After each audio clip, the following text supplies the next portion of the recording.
Hello everyone. Today is Monday, March 23rd. You can see the 23rd is missing right here. I'm going to pull it on over and it is 2020. If you look outside or go outside, you will find out that it is cool and cloudy today. All right.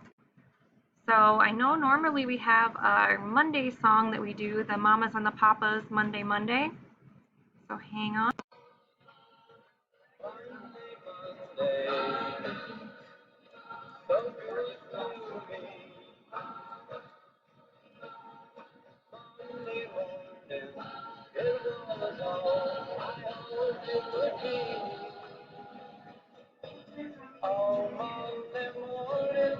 Monday morning couldn't guarantee that Monday will still be here with me. All right, hopefully that brings a little consistency. You can listen to the whole thing if you would prefer. But again, today is Monday. We always listen to a song at school every morning for the day of the week. Tuesday, we usually just pick someone's favorite song because there's not a lot of songs about Tuesday. But if you have a song suggestion, please let me know.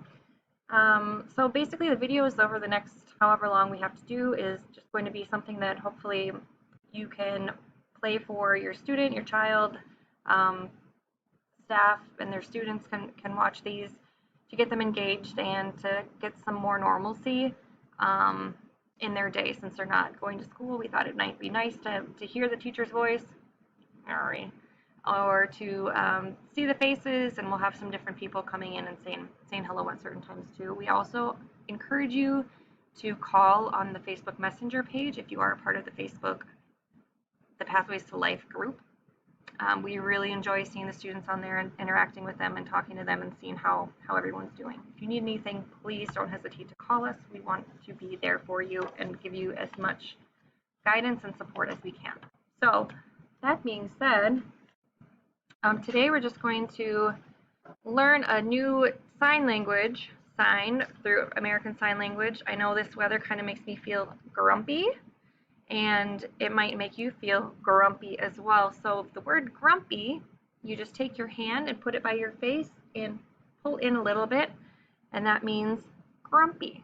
So if we're talking about our feelings and how we're feeling, and maybe we're sad that we don't see our friends at school, or we're sad that we can't go shopping or out to eat like normal, you might feel grumpy.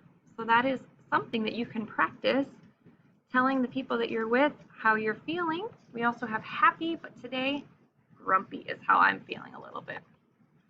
All right. Next, I'm going to read this book called Angus All Aglow, and let's take a look. Angus liked sparkly things. I like sparkly things. The rainbow sequins on his sister's tutu. The sun's reflection on Baker Lake in summer. The diamond studs on the collar of his dog Sherlock. Do you guys have a dog with a collar that's all sparkly? Angus liked sparkly words too. Lustrous rolled off his tongue. Scintillating made his eyebrows dance. Just saying the word gleaming made his mouth smile. Glistening was his favorite because listen was hidden in it, and Angus liked sparkly things so much he felt as though he could hear them. The nighttime stars crackled like a campfire. The metal taps on his sister's dance shoes whiz-bang popped like fireworks. His sapphire-studded scissors sizzled like flying bacon. Angus's favorite sparkly thing of all was Grandma June's necklace. It had 5 strands of colorful glass beads that sounded like popcorn being popped in a metal pot. One day, Grandma June noticed Angus admiring her necklace. She slipped it over his head. "It's all yours," she said. Angus felt a tingling deep inside his belly. It was his inner sparkle, fizzy and warm. Angus glowed from the inside out. The next morning, Angus decided to wear Grandma June's necklace to school. His sister said, "Angus, that necklace doesn't really match the rest of your outfit.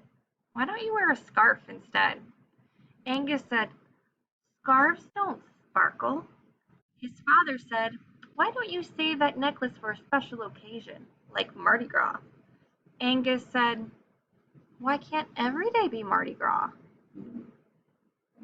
His mother said, "Angus, the thing is, that necklace is really bright." Angus said, "That's the point." Heads turned as Angus walked into his classroom. Could they hear the popping too? Johnny Cole put his face in his hands and yelled, "My eyes! My eyes!" Others joined in, "Too bright! Too bright!" Brett Andrews said, "Sparkles, Angus? Sparkles?" His classmates' laughter was like a downpour of freezing rain. Angus ran into the hallways, where his inner sparkle fizzled like a wet firecracker. He tried to pull the necklace over his head, but the strands twisted together. A thick loop got caught on his ear. Angus yanked hard. The glass beads seemed to lose their color as they bounced off the floor. The only sound Angus could hear was a shower of sad plinkety-plinks. Just then Melody Daniels appeared. As she stepped into the hallway, her foot bumped a lone bead. It rolled toward Angus. It seemed to move in slow motion. Angus and Melody followed it with their eyes. They watched as it rolled to a wibbly-wobbly stop against the rubber sole of Angus's sneaker. Angus frowned and kicked the bead away. Then, turning his back on Melody, he walked back into the classroom. That night, Angus went to his sister's dance recital. Tap shoes glimmered and sequins shimmered, but Angus didn't hear a whiz, a bang, or a pop. At bedtime, Sherlock snuggled in close, but the diamond studs on his collar jabbed and poked. Angus pushed Sherlock away. The next morning, under the red maple tree, Melody was waiting for Angus. In her hand was a brown paper bag. She reached in and scooped out a handful of beads. "It was a really pretty necklace," she said. "It looked like a party on a string." She brought the beads to her ear. "Sounds like popping candy. You know, the kind that fizzes in your mouth?" Suddenly, the world around Angus exploded with sound. The beads in Melody's hands crick, crack, popped like hot corn kernels. The ruby buttons on her cardigan buzzed like a bazillion fireflies. The rainbow ribbons in her hair cling clang rang like a parade. The two friends sat together admiring the beads while the leaves of the red maple sizzled above them. Melody pulled a ribbon from her hair. "Maybe you can make a new necklace." Angus had a better idea. With his sapphire-studded scissors, he snipped the ribbon in two and threaded beads onto each piece. He struggled to tie the ends. "I can help," said Melody. Together they made 2 new bracelets. Angus passed one to Melody. "It's all yours." Melody beamed. Angus clutched the second bracelet in his hand. His fingers tingled as the beads hummed with happiness, but underneath the thrum, thrum, thrum, Angus could hear a dark whisper. My eyes, too bright, too bright." His inner sparkle quivered like a flickering flame. Melody reached out and touched the bracelet.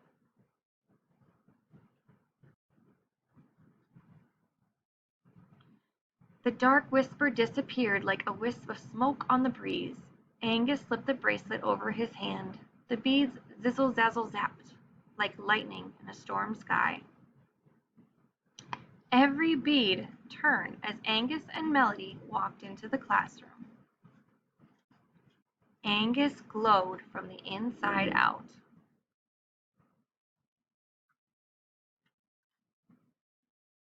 The end. I hope you guys enjoyed that story. Come back tomorrow for more signs. We'll talk about the weather again.